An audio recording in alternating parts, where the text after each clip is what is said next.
हमारे YouTube channel को subscribe कीजिए, बेल का घंटी टिपिए सबसे पहले वीडियो देखने के लिए। पांडू कहाँ बड़ा तू तो 10 के आवे वाला रहा, आज 12 हो गए। आज के ही दिन मधु के लड़का वाला देखे खातिर आवत रे।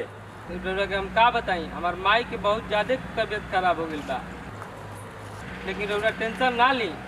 हमार छोट भाई राजू शहरे में बाड़े, उनकरा के हम भेजा तानी। ठीक बा भेजा। मधु कहाँ जाता रू? वो पापा मैं नंदिनी के घर जा रही हूँ। आज तारा कहीं नहीं जाए के, आज ही लड़का वाला तारा देखे खातिर आवत रे। पापा जाके तैयार हो जा जल्दी से।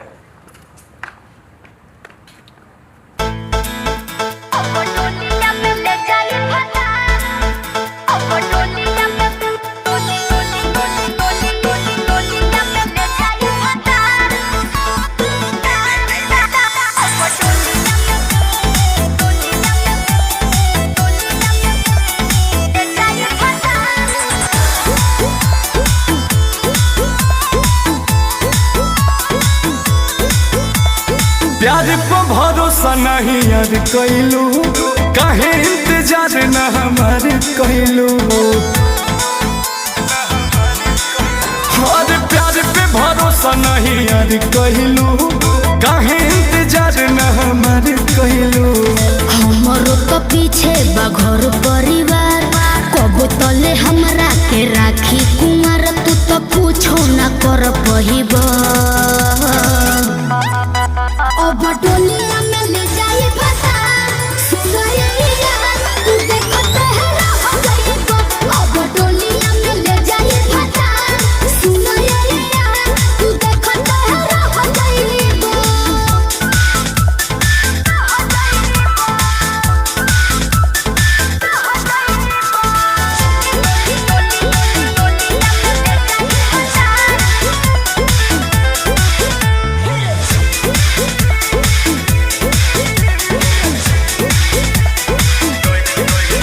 कैसे तू छोड़ के जैबू हो, चल जैबू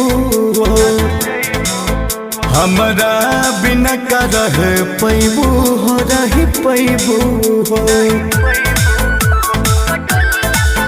कैसे तू छोड़ के जैबू हो, चल जैबू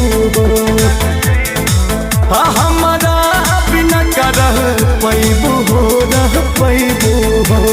रो रो के खाली तू कहेला बात, चोली के घरे मोर मांगे में हाथ जन जोदी तू खबर रहीबा।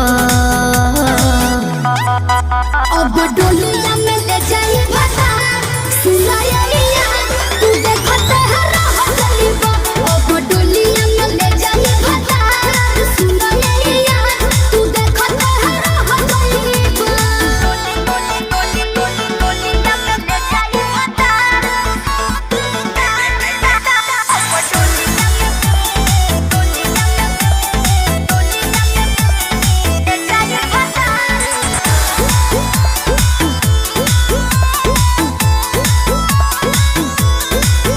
शादी जल्दी में जनी करा हो, जनी करा हो।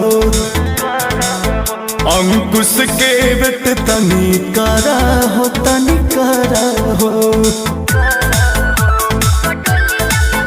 शादी जल्दी में जनी करा हो, जनी करा हो। गर्दा के बेट तनी करा हो, तनी करा हो। शादी के हमरो तो हो ही अफसोस, बाकी जाने हमें तोहारे हो ही दोस्त। जदि अब न समझ पहिबा,